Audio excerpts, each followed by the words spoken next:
बोली बोली छठी मैया की जय। ए भौजी तने अंगना लिपवाला न हो। ए भौजी तने अंगना लिपवाला न हो। आइल छठ के परब बाटे, भक्तन के लगल दरबार बाटे। भक्तन के लगल दरबार बाटे। आइल छठ के परब बाटे, भक्तन के लगल दरबार बाटे।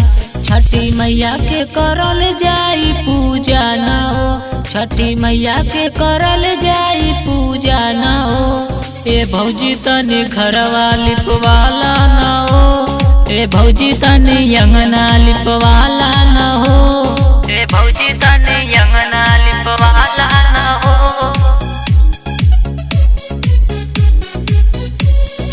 म्यूजिक अयान बाबू पंडितपुरा पंडितपुरा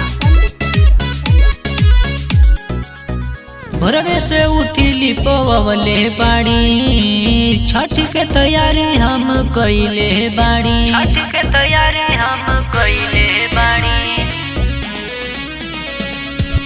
भोरवे से उठी लिपवले बाड़ी, छठ के तैयारी हम कइले बाड़ी। पियर सुपवा में कलसा सजाला ना हो।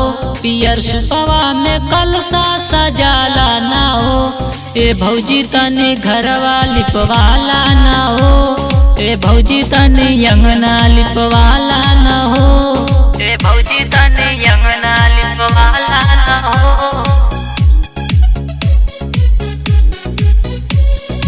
म्यूजिक अयान बाबू पंडितपुरा पंडितपुरा